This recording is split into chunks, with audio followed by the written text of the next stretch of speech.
안녕하세요. 웰에이징 매거진입니다. 오늘의 콘텐츠 시작합니다. 여러분, 설탕보다 혈당을 더 빠르게 올리는 음식이 있습니다. 그것도 한국인이 명절마다 간식으로 요리에 수시로 넣어 먹는 음식입니다. 바로 조청입니다. 조청의 혈당 지수는 93, 설탕의 65보다 무려 30포인트나 높습니다. 그리고 가래떡에 이 조청을 찍어 먹는 순간 여러분의 혈당은 통제 불능 상태에 빠집니다.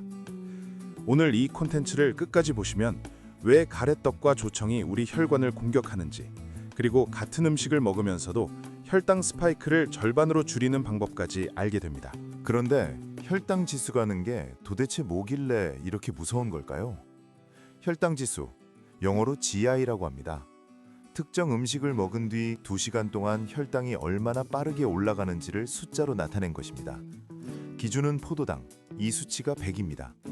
55 이하면 저GI, 56에서 69면 중간, 70 이상이면 고GI 식품으로 분류됩니다. 고GI 식품을 먹으면 혈당이 30분에서 1시간 안에 치솟고 췌장은 인슐린을 과다 분비하게 됩니다. 하지만 여기서 끝이 아닙니다. GI만으로는 진짜 위험을 알 수 없습니다. 왜냐하면 GI에는 치명적인 맹점이 있기 때문입니다. 바로 양을 고려하지 않는다는 점입니다. 그래서 등장하는 개념이 GL, 혈당 부하지수입니다. GL은 혈당 지수에 실제 섭취하는 탄수화물 양을 곱해서 계산합니다. 예를 들어 수박은 GI가 72로 높지만 한 번에 먹는 탄수화물 양이 적어 GL은 낮습니다. 하지만 가래떡은 어떨까요? 한 번 먹기 시작하면 130g 이상을 거뜬히 먹습니다. 바로 이 지점에서 가래떡의 진짜 위험이 시작됩니다. 자, 이제 가래떡의 민낯을 벗겨보겠습니다. 가래떡의 혈당 지수는 연구마다 편차가 큽니다. 농촌진흥청과 경희대의 공동 연구에서는 50.6으로 측정됐습니다.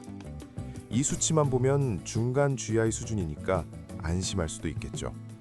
하지만 이 연구의 가래떡은 압출 성형이라는 특수 공정을 거친 차가운 상태의 떡이었습니다. 실제로 우리가 먹는 뜨거운 가래떡의 GI는 80에서 90까지 치솟습니다. 뜨거운 떡을 먹으면 전분이 호화되면서 소화효소가 쉽게 분해하고 혈당이 급격히 올라가는 겁니다. 여기에 더 충격적인 사실이 있습니다. 가래떡 100g에 들어있는 식이섬유는 고작 0.7g입니다. 식이섬유는 탄수화물 흡수 속도를 늦춰주는 브레이크 역할을 합니다. 그런데 가래떡에는 이 브레이크가 거의 없는 겁니다. 탄수화물은 100g당 48.8g이나 되는데 이걸 늦춰줄 장치가 없으니 혈당이 그대로 직통으로 치솟습니다.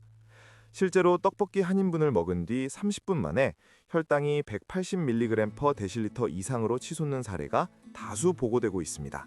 그렇다면 가래떡의 원료인 맵쌀에는 어떤 비밀이 있을까요? 쌀에는 아밀로우스와 아밀로펙틴 두 종류의 전분이 있습니다.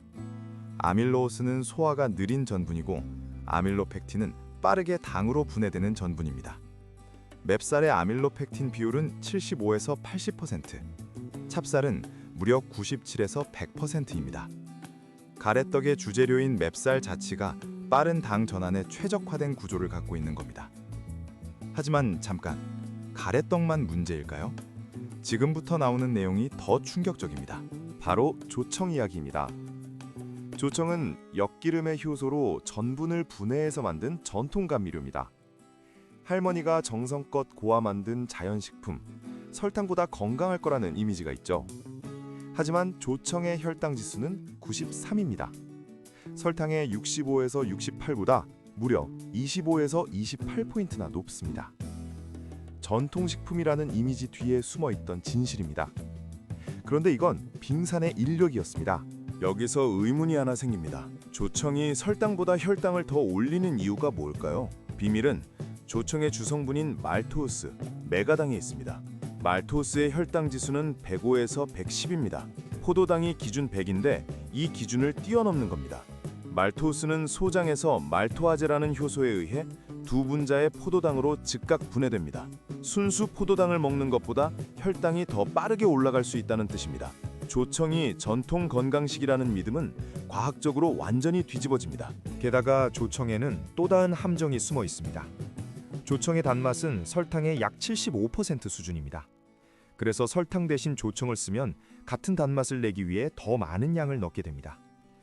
조청 100g의 탄수화물은 87.9g, 그중 약 50g이 당류입니다. 식이섬유는 0g, 단백질은 0.53g, 혈당 상승을 완충해줄 성분이 전혀 없습니다. 칼로리도 100g당 326kcal로 가래떡의 213kcal보다 훨씬 높습니다. 여러분, 지금 이 순간을 주목하세요. 가래떡에 조청을 찍어 먹으면 어떻게 될까요? 가래떡 130g의 탄수화물 63.4g에 조청 30g의 탄수화물 26.4g이 더해집니다. 합산 탄수화물이 약 90g에 달합니다. 이 90g의 탄수화물 중 대부분이 빠르게 흡수되는 형태입니다. GI 80에서 90인 가래떡과 GI 93인 조청이 만나면 두 고혈당 식품의 시너지가 폭발합니다. 이 조합에 즐겨 먹는 분이라면 매번 혈당 롤러코스터를 타고 있는 겁니다. 하지만 이야기는 여기서 끝나지 않습니다. 이 혈당 폭탄은 우리 일상 곳곳에 숨어 있습니다. 약과는 반죽을 튀긴 뒤 조청에 담그는 음식입니다. 불고기 양념, 떡볶이 양념, 갈비 양념, 잡채 양념에도 조청이 들어갑니다. 엿강정은 견과류를 조청으로 굳힌 것이고 한과 전반에 조청이 주요 감미료로 쓰입니다. 의식하지 못하는 사이에 우리는 이미 조청을 수시로 섭취하고 있는 겁니다. 그래서 이 문제는 명절에만 국한되지 않습니다. 자, 이제 진짜 핵심으로 들어가 보겠습니다. 지금 이 컨텐츠를 보고 있는 대한민국 성인 10명 중 4명은 이미 당뇨병이거나 당뇨병 전 단계입니다. 대한당뇨병학회 2024년 팩트시트에 따르면 30세 이상 성인 중 당뇨병 유병자가 약 533만 명, 당뇨병 전 단계가 약 1,583만 명, 합산하면 약 2천만 명입니다. 65세 이상에서는 10명 중 3명이 당뇨병, 10명 중 5명이 당뇨병 전 단계입니다. 그리고 이 중 절반은 자신이 당뇨 전 단계인지조차 모릅니다. 20대에서 30대라고 안심할 수 없습니다. 이 연령대의 당뇨병 유병자만 31만 명에 달합니다. 20대 8만 명, 30대 23만 명입니다. 전 세계 184개국의 식이 데이터를 분석한 연구에서 제2형 당뇨의 3대 위험 요인 중 하나가 바로 과도한 흰쌀 및 밀가루 섭취였습니다. 가래떡의 원료가 바로 그 흰쌀입니다. 제2형 당뇨병으로 인한 연간 진료비만 3조 2천억 원, 비감염성 질환 중 고혈압에 이어 2위입니다. 그런데 진짜 무서운 건 진료비가 아닙니다. 잠깐, 여기서 중요한 사실을 짚고 넘어가야 합니다. 혈당 스파이크가 반복되면 우리 몸에서 정확히 무슨 일이 벌어질까요? 혈당이 급등 낙할 때 활성산소가 대량으로 발생합니다. 이 활성산소가 혈관 내피세포를 직접 손상시킵니다. 손상된 혈관에는 동맥경화가 진행되고 이것이 심근경색과 뇌경색의 직접적 원인이 됩니다. 혈당 스파이크는 단순히 숫자가 올라갔다 내려가는 게 아니라 혈관을 물리적으로 파괴하는 과정인 겁니다. 여기에 AGES라는 물질이 가세합니다. AGES는 최종 당화산물이라고 하는데 혈액 속 과도한 당분이 단백질과 결합해서 만들어지는 독성 물질입니다. AGES는 혈관 벽에 축적되면서 IL-6, TNF-알파 같은 염증 유발 물질을 분비합니다. 만성염증은 만병의 근원이라는 말 들어보셨죠? 그 만성염증의 방화쇠 중 하나가 바로 혈당 스파이크입니다. 연구에 따르면 혈당 변동성이 높은 사람의 관상동맥 석회화 점수는 그렇지 않은 사람보다 3배 이상 높습니다. 혈당 스파이크가 곧 심장을 위협하는 겁니다. 과연 우리는 이 위험 앞에서 속수무책일까요? 다행히 같은 음식을 먹더라도 혈당 스파이크를 크게 줄일 수 있는 방법이 있습니다. 첫 번째는 식사 순서입니다. 채소를 먼저, 그 다음 단백질, 마지막에 탄수화물을 먹는 겁니다. 대한당뇨병학회에 따르면 이 순서만 지켜도 혈당 상승이 20에서 30% 감소합니다. 떡을 먹기 전에 양배추나 나물 같은 채소를 먼저 먹고 두부나 달걀 같은 단백질을 먹은 다음에 떡을 먹으면 됩니다. 두 번째 방법은 식전에 식이섬유를 충분히 섭취하는 것입니다.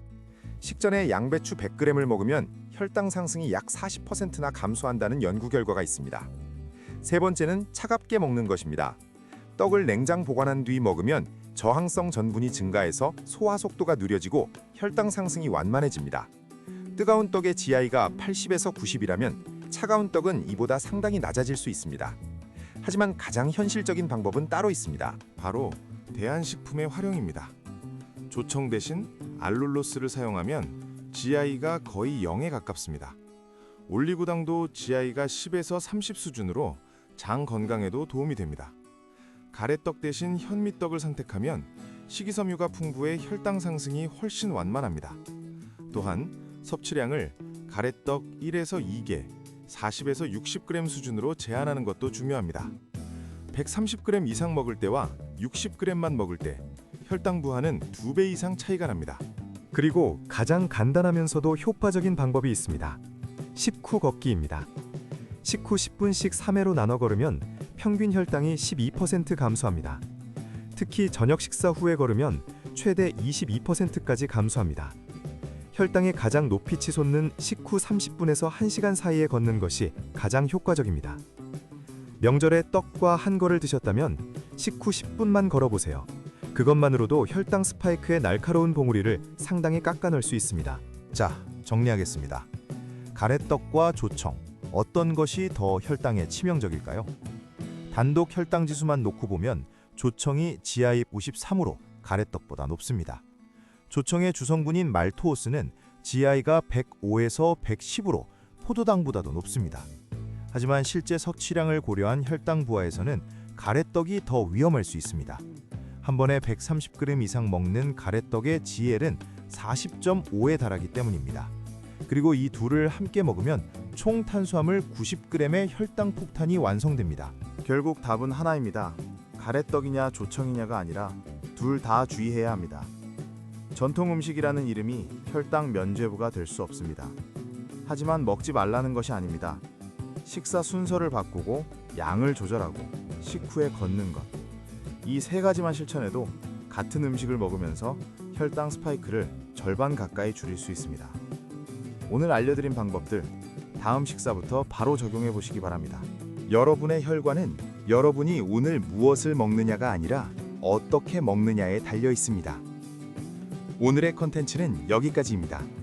다음 영상에서 또 다른 건강한 컨텐츠로 찾아뵙겠습니다. 웰에이징 매거진이었습니다.